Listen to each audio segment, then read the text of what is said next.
All right, so we are live, we are live, we are live. All right. Welcome, welcome, welcome, welcome. Again, just doing quick checks as I usually do.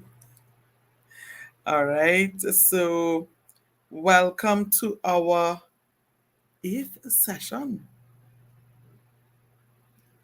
Nice. We are on. All right. So, welcome, welcome, welcome. We are about to get this party started. The eighth session, session eight of our National Leadership Series. All right, so just holding on a few seconds, but we're going to delve in. Just want to stay no more than a half an hour. I see that every week, right? But we're going to stay just about a half an hour. Hi. We're going to stay just about a half an hour and then jump off. Let's see if I get to the half an hour mark this time. If it's one thing, I am often accused of overgiving, but that's fine. I love that. All right. It doesn't make sense coming on and you're not providing value, you're not giving information. It's so important. So, guys, officially welcome to our eighth session of the National Leadership Series.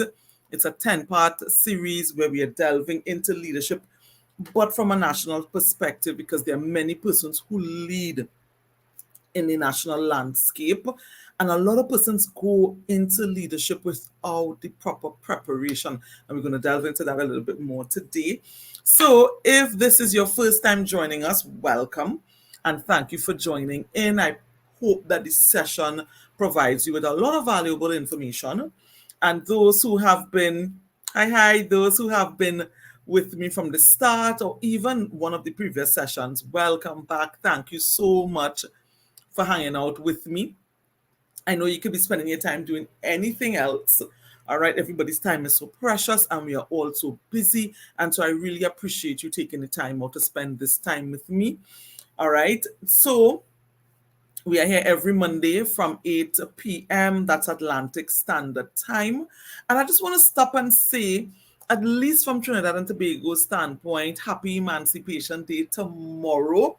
All right, that is the day we commemorate the abolition of slavery, at least from it in this country. And as someone of African descent, it is so important just to stop and reflect on all that occurred that got us to this point. And to me, what is of even more importance is what am I doing to make our future better? That's so important, all right? And we see there's so many things we can say good and sometimes even negative of persons of African descent. But you have a choice as a person, and my choice is always to be a positive influence. It's always to be a positive representation. And so for me, I am proud of my heritage. All right. I love how God created me, and I am so thankful that I am truly happy in the skin that I'm in, the hair that comes out of my head. I am happy to be me, and I'm thankful that simultaneously, while I'm happy to be me, I can appreciate anyone who is of a different descent or heritage, because that is what makes the world beautiful. So I am thankful for that.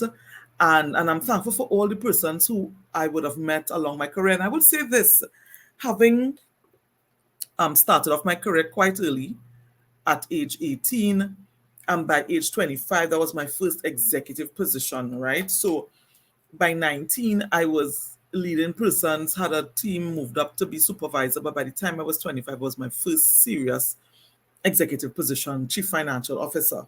And all through that journey, even up to now, all right, and I've since gone to higher positions after that, and even in my own business, I think I would have experienced quite a number of prejudice. I mean, from all sorts of different angles, right?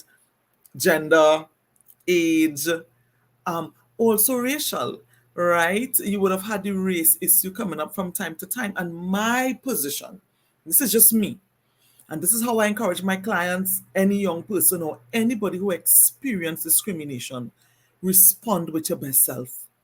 Respond in your excellence.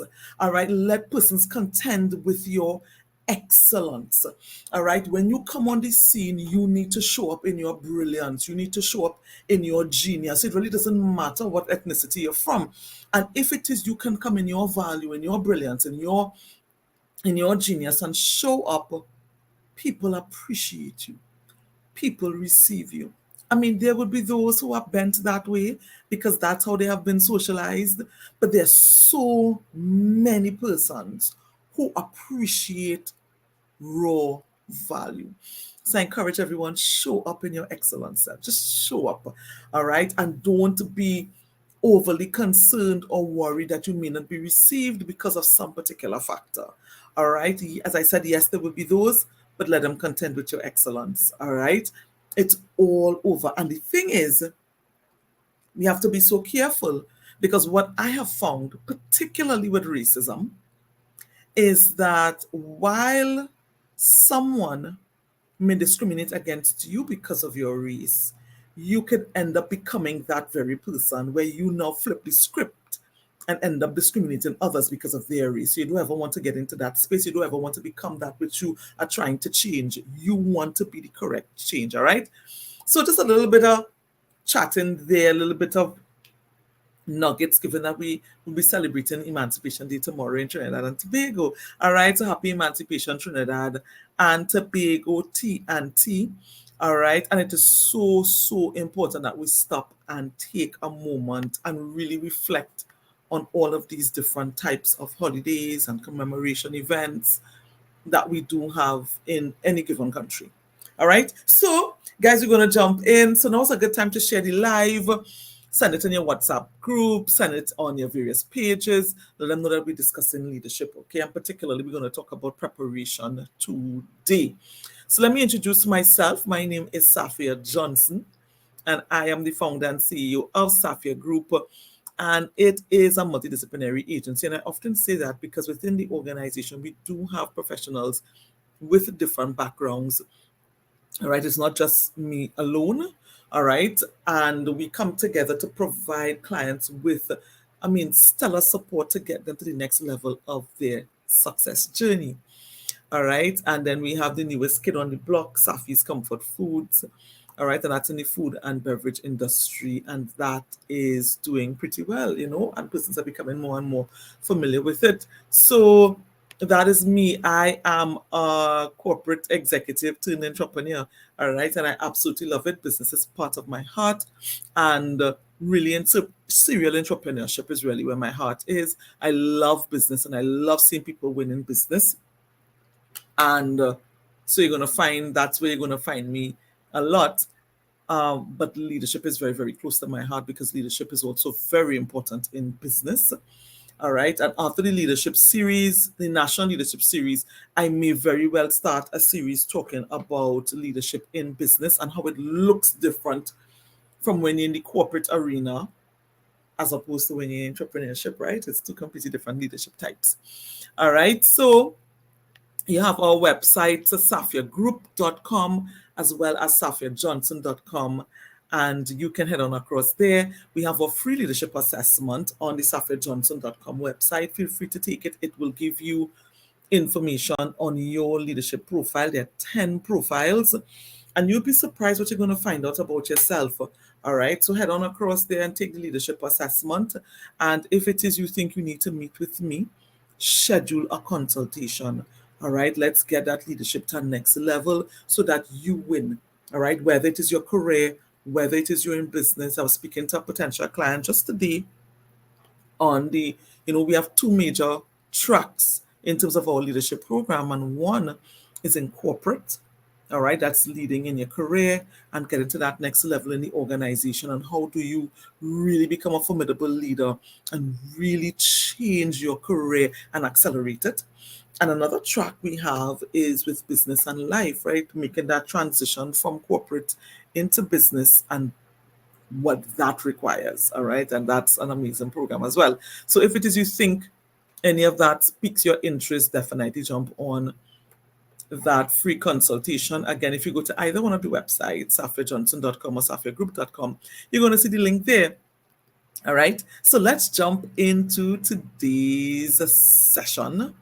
All right. And you know my caveat, I talk about it every week, and I'm going to again talking about the leaders who are at a national level. It is so important that we understand and we see the whole range of them, not just because we want to know who we are dealing with, but you also want to see where you fit because you may fall into one of those categories. All right. And many times we make the mistake of only thinking politicians when we hear national leadership. Now, they occupy some of the highest leadership positions in a given country, but they heavily rely on many other leaders to get the job done. They can come and say something in parliament, they can come and speak at news conferences and say so many things, but it's the technocrats, the leaders behind them that actually have to get the work done. All right, or may even have devised the policy that they may come and declare to the public. And so it's so important that you, depending on where you function, you understand if you are a national leader and this may be important to you, or even people that you may know, you may have to carry it into your office, you may have to share it with your superiors or with colleagues or with even your team members because it may apply. All right. And so just to go through very quickly, when we talk about leaders at the national level, we are referring to anyone with responsibility to serve in the public, sorry, anyone with responsibility, sorry, to serve the public in some form or fashion. All right, service to the public. You are involved in a service to the public and you fall in that hierarchy of providing that service. From supervisory layer, go all the way up to executive layer. All right? Anyone with responsibility for an area, service, or product that is of significant public interest, you are also in that national leadership arena. Members of government, all right, and that will be all arms. And so we have the executive, those that are in government through the election. You have the opposition, you have the legislative arm, so the Senate and all of those. All right, we have the local government structure, and we know in Trinidad and Tobago we are heading into local government election on the 14th of August. All right, we would actually be electing leaders. All right, that is so important. So when you think about it from that perspective, when you look at the candidates, what happens in Trinidad and Tobago and in many countries. So it's some of the things that we may say and complain about in Trinidad and Tobago or in your own country. Sometimes you may think it's specific to you, but when it is you really look at governments, you look at public service and leadership in the public service, you're going to find that a lot of the things that we experience, it happens all over. All right, it doesn't make it right, but what I'm saying is it's not specifically us. All right, it is something that happens with this grouping of persons when it is they start to operate in this sphere.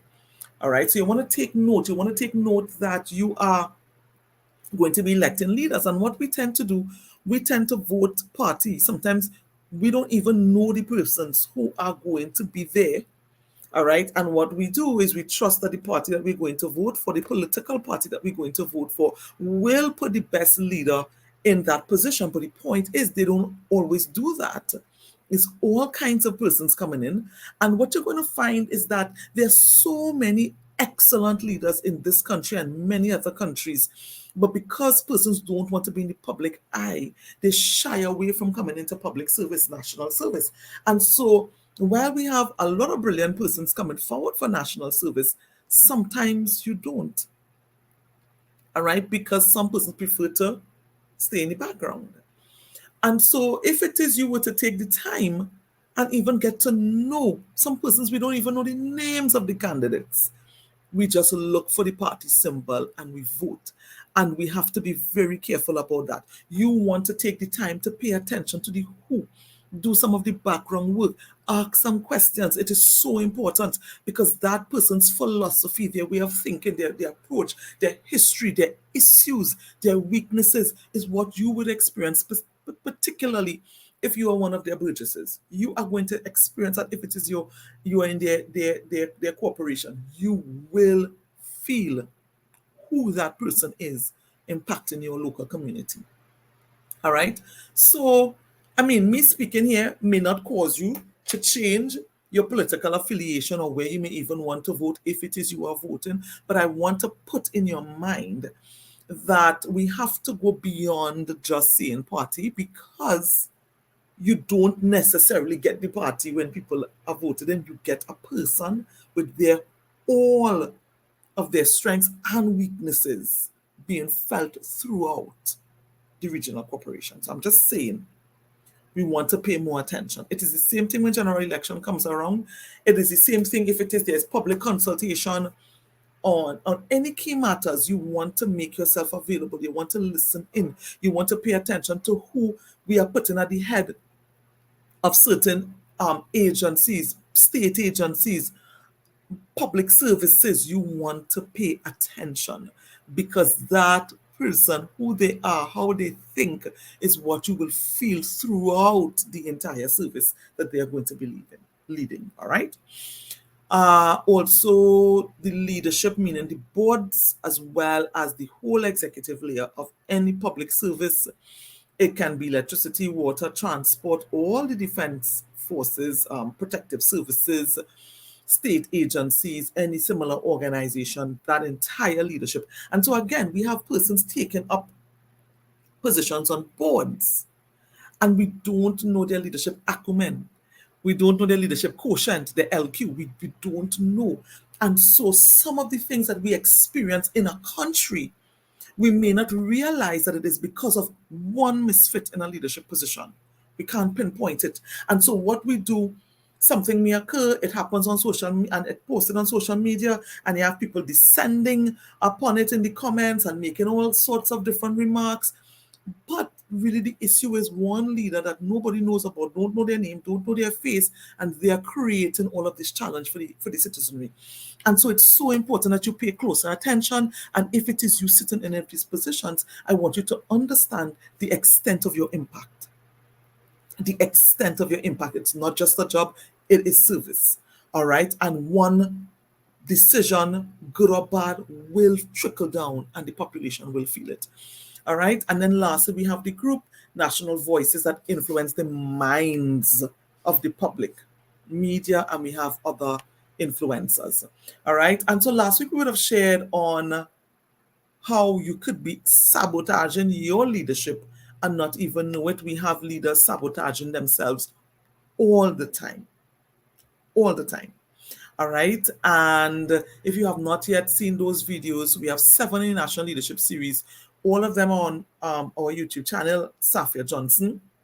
And then we have some other videos there that would be excellent. And then we're getting ready to prepare to record some new YouTube videos to post. All right. So let's jump into the topic for today. We're talking about preparation for national leadership. And there's a saying, if you fail to prepare, then prepare to fail. And a lot of persons go into these positions of national leadership ill-prepared, just completely unprepared for what is to come. And then you have the question, can you fully prepare someone?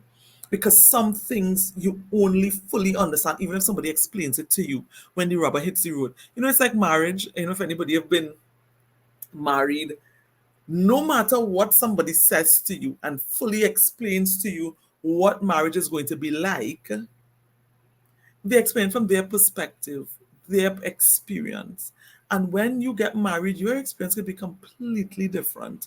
And only when that rubber hits the road, you get a deeper appreciation for what the person may have been saying, or you get a deeper appreciation for how poorly prepared you were. All right? And so leadership is much like that. And I put a post sometime before, and I will repeat it again. Nothing exposes hidden trauma like marriage, parenting, and leadership. All right? And if you agree, put a comment, and if you're watching the replay, put #replay. I forget to say that, right? We have some persons watching it after, just to let me know, or even send me a message, make a comment, let me know that you're watching it after. But nothing exposes hidden trauma like marriage, parenting, and leadership. And it goes on now and I'll go on to say that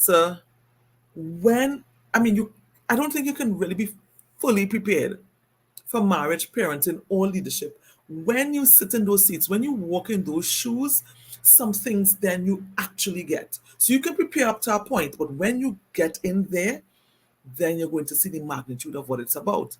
However, we have many people getting into marriage, parenting, and leadership, but we're talking about leadership, all right, with no preparation at all.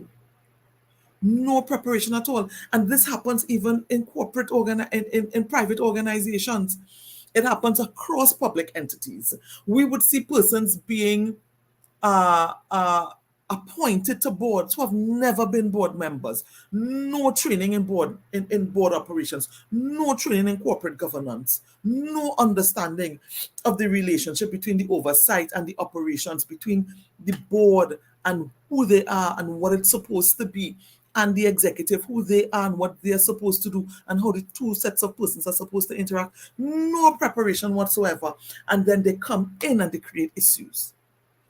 Remember, an organization, regardless of whatever type of organization, it is there to perform a particular function. But when you have ill-prepared leaders coming into a space, but with their power and the authority and the access that their position allows them, they are like bulls in a china shop. They create so much havoc.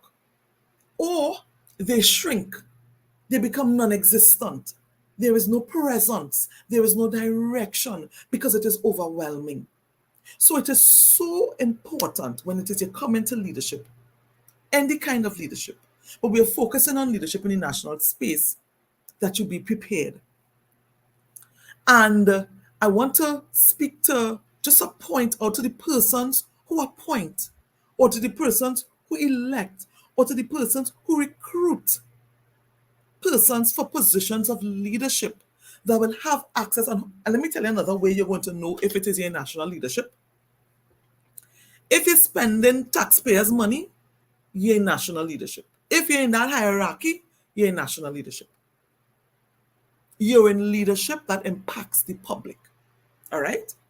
And if it is you are spending taxpayers' money, and if it is you know that you're going to recruit, appoint, or elect someone who will have access to spend taxpayers' money, you also have a responsibility to ensure that they are properly prepared for what you're going to put into their charge.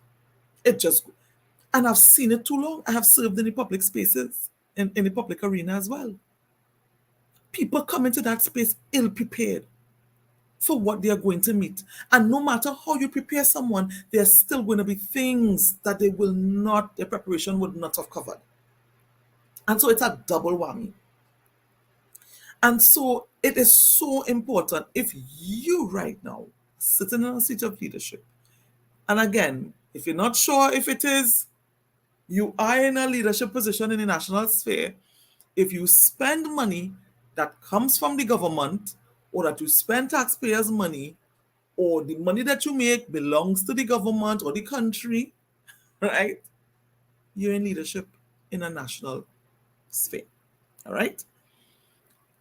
And again, this applies to private entities as well, but we're focusing on the public because persons make decisions. They do all sorts of things. They take actions that may not be in the public's best interest. Because when it is, and I want to go through it in a little bit more detail, when it is someone goes into the national arena, and it could be from, we have a commissioner of police in Trinidad and Tobago, new to this level of leadership because it's the first time she has ever been a commissioner of police. She may have been a leader in the police service for many years. But you see that apex leadership seat, it's a very different seat. And many people can talk about what the person in that seat should do, how they should do it. Let me tell you, it's so easy to criticize when you are not in the game. It is so easy to criticize while you're spectating. It is so easy to criticize when you don't have the weight of the responsibility. It is easy to criticize when the buck doesn't stop with you. And so a lot of persons may look at that apex leadership seat and tell themselves, I can do a better job. And perhaps you can. But only when you sit in those apex leadership seats, you realize how hot it is. And it's easier said than done. However, even if someone may have been in leadership in the organization for a very long time, when they are going to be promoted into that apex leadership seat, they should be prepared. Every step of leadership, every step up of leadership requires a new set of preparation, because it's a new set of problems you're going to be facing. It's a new set of stakeholders. Just a new level. It's a new level of responsibility and a new level of accountability. And persons need to be prepared to carry this new level of weight. All right? You, in national leadership, especially if it is you sit in an apex leadership seat, you are going to have to face the public. You will face the public. You are going to face public criticism, and you're going to face public praise. There are going to be persons who will be with you and for you and support you, and there will be people who will be against you, think you shouldn't be in the seat, and all of that. And both can be equally dangerous, and both can be equally beneficial. It just depends on how you look at it. All right, so you can see public praise as something good. However, it is so important to look at who is doing the praising. There are some people no one can do wrong. There are some persons, if they're part of a political party, the political party can't do any wrong. You have to listen to who is praising. All right? And let's just say it is one of your usual detractors praising you, giving you kudos for work excellently done. Excellent. Stop and celebrate that. That's good. However, you don't want to stay there. There is a risk that leaders and many other people face, where sometimes even your successes become hindrances. You just stay on them too long. You stay marveling and admiring them too long, and not paying attention to what else has to be done. All right? So you have to be careful, even with the criticism. You will be criticized. And with social media, where there's no fact checking, where there is no checks and balances, people can put all sorts of rubbish out there, and people will comment like crazy without even knowing if it's accurate or not. And some people can be quite nasty. You have to be prepared for that. You have to be ready for that. You have to be given the tools of how to deal with it, how to continue to lead with grace and with power in the face of being publicly criticized. That's not an easy experience. All right? But leaders going into the national arena must be prepared for it. All right? And what tends to happen is that, just like in many other crises, right, we can go into the fight, flight, or freeze mode. Fight, flight, or freeze. And then we see national leaders fighting sometimes with the public. All right? They become keyboard warriors. They're responding to every comment made about them. That's because they go into fight modes when it is they end up in crises. And when you are being attacked by people who don't even know you, you can come out fighting. You can come out on the defensive. And then sometimes you make matters worse. You have to learn what to respond to, what not to respond to, how to even assess it. Or even the flight. We have those who hide, who run for cover, who are supposed to be in the public domain, who are supposed to be given information, given feedback, given, even being accountable and answerable for your actions and decisions, right? Good, bad, or indifferent. It is so important that if it is you're going to get a pat on your shoulders for good things done, you have to take the licks when you have dropped the ball. It's part of the course. All right? But we have leaders who go into flight. They run and they hide. You cannot hide. You will make matters worse. All right? You are going to be grilled. There are people who will ask you some very hard questions if it is you sit in an apex leadership seat in a national leadership sphere and you have access, authority, power, with responsibility for hundreds, sometimes thousands of people under your charge. You should be grilled. You should not get off scot easy. You should not be dealt with kid's glove. But at the same time, you should be treated fairly. All right? So it is so important to show up. It is so important to learn how to defend yourself. without being sounding defensive. All right. All of this is part of the preparation. Or you have the freeze.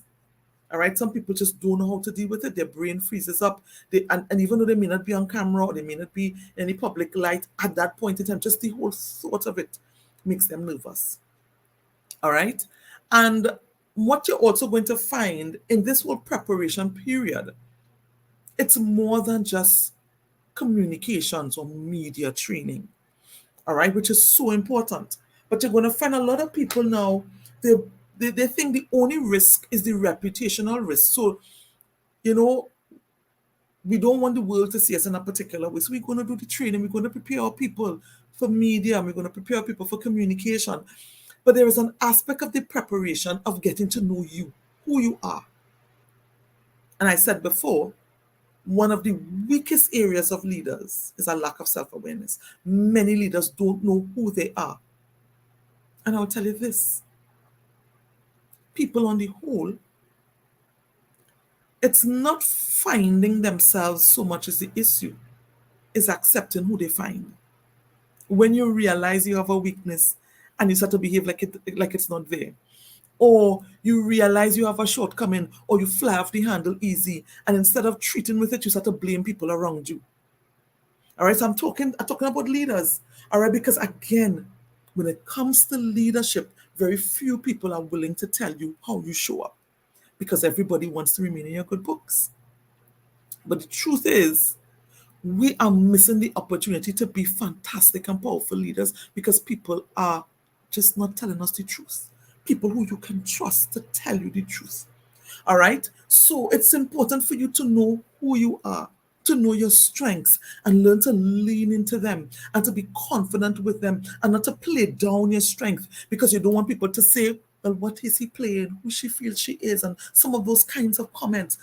For you to powerfully lean into your strengths because your strengths are yours, they're not anybody else's. All right. And you have to own them in a way that when you come into an environment, this is the value that you are bringing, and people know that's the value that you are bringing, and they're excited about that value that you are bringing. Now, you're not bringing every single value under the sun because you don't have a strength in every single thing under the sun. But what you have a strength in, come in that.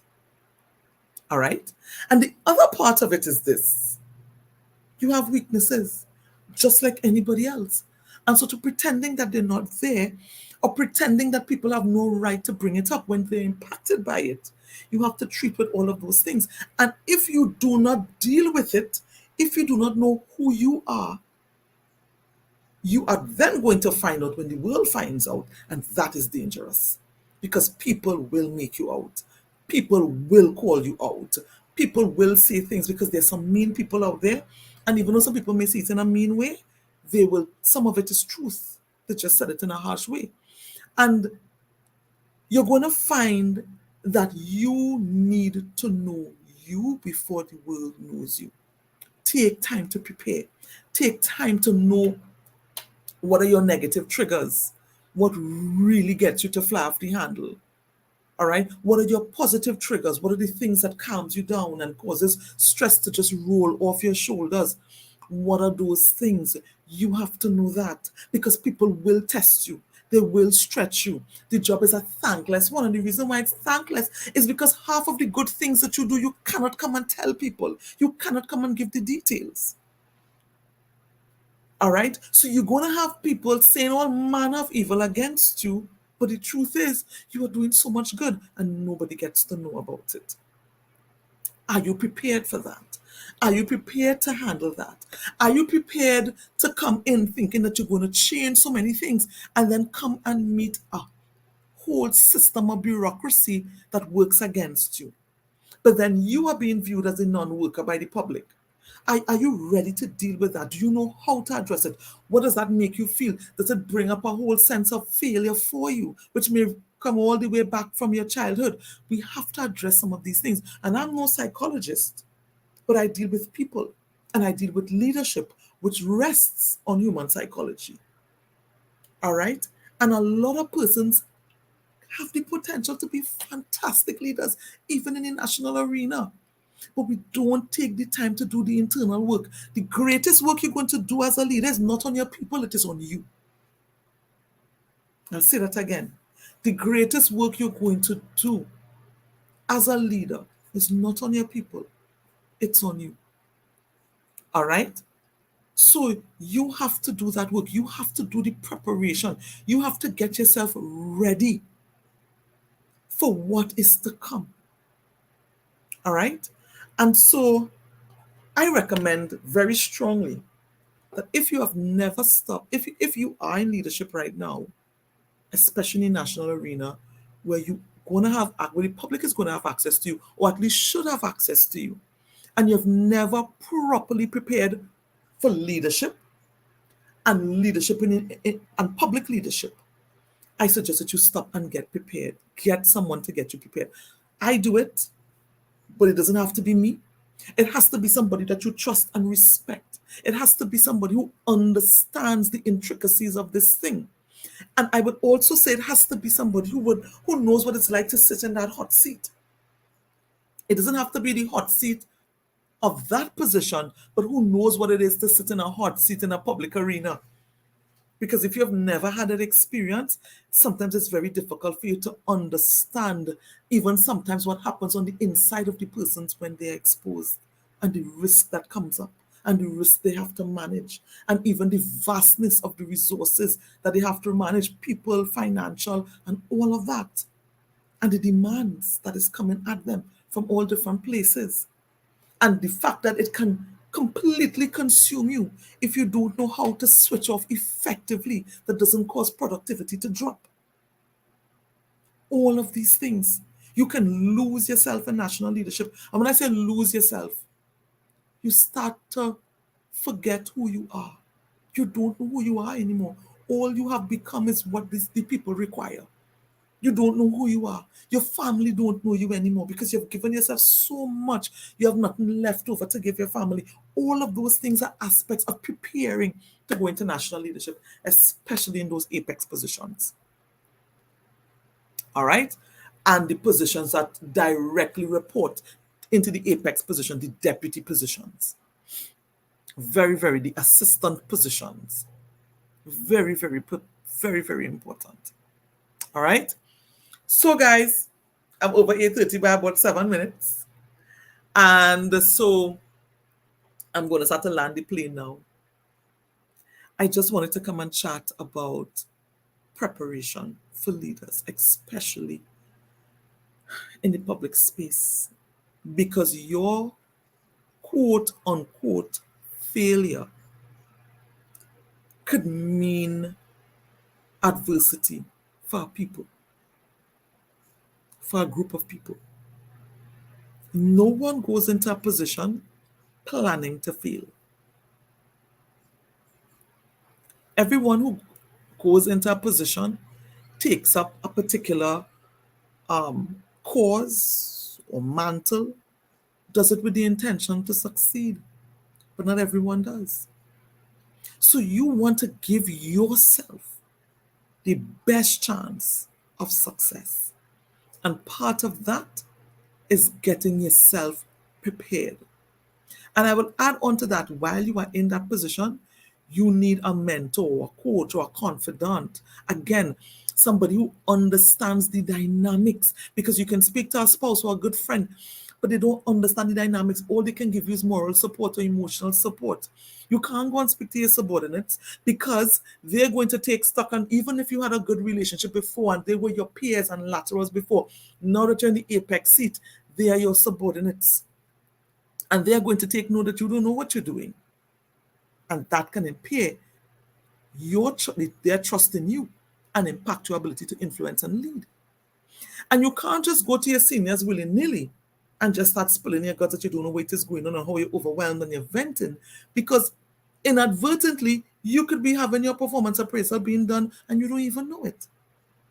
And so you have to find somebody that is outside of that space, that again you respect and trust. And respect and trust is important, because when you want somebody who will tell you even the things that you don't want to hear, but you need to hear them.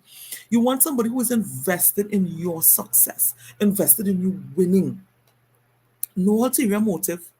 No ulterior motive. They want you to win. All right? Leaders need that. Leadership is only lonely if you make it. That's a saying, it's lonely at the top and all of that. And I get that. And I've had those experiences and I know what it is intended by that statement. But I've also learned that there is support. I've also learned that you don't have to go the entire journey by yourself, right? We go into exams and we sit in exams and we're trained from school to write the exam by yourself. But they see this exam of life, going it alone, it's a recipe for disaster. Don't go it alone. We need to learn to go it together. And sometimes that together may be someone that nobody in the organization knows about, but that person is your support. That is the person that you bounce things off of before you make a decision, that you don't make a decision when you're filled with emotions, or you don't want to say something to the media when you're filled with emotions, but you're able to think it through and come in a very controlled, measured way and make your best presentation. All right, I said a lot. And again, I put it out there. If it is you need to have a chat with me, then let's chat. All right, go and book the appointment. Or, our number is all over the place, 868-377-3215. One of our team members will answer and you can schedule a session with me. But don't go it alone. Get preparation.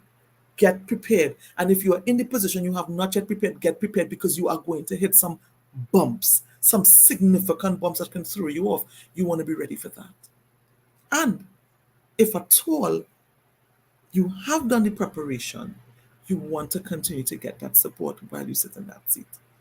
All right. So, guys, we're coming to the end of the 8th session. All right. We will be here next week, Monday again. All right. Hi, Keston. We're going to be here next week, Monday again. This video is going to go up on YouTube either tonight or tomorrow. All right. So look out for it. And you can go ahead and share it. You can view it again. All right. And one last thing I wanted to say is that we are making some changes internally in Safia Group. And as time goes on, I am going to be talking about leadership in different arenas. So this one was one that I always wanted to do, leadership arena. National leadership arena, because we have many persons in leadership in the national space that really don't know how to lead. I see it and it's horrifying. Sometimes I sit and I'm thinking, who is coaching them? Who is mentoring them? Who is their strategist that helps them to know what to do and say? Because it's a mess sometimes. All right. And but we have leadership in the corporate space. We have leadership in business space, meaning that you might be an entrepreneur. All right. When I say the corporate space, I mean you might be an executive. All right, in an organization. But then that's a different leadership from if it is your lead in your own organization. And we're going to also talk about leadership from the family standpoint. And I may probably bring in someone who might be able to have that conversation better, who operate in that national space. Or we might be talking about leadership in a relationship, in a marriage, all right? How all of those dynamics occur. So those are some things that I may drop in from time to time, but we want to delve deeper into leadership. And as I talk about business leadership, I would also be talking about the different aspects that you need to be ukara with. It could be, financial management or getting the best price in your goods. All of those things now you have to become. Chief cook and bottle washer, especially when it is you're now starting your business.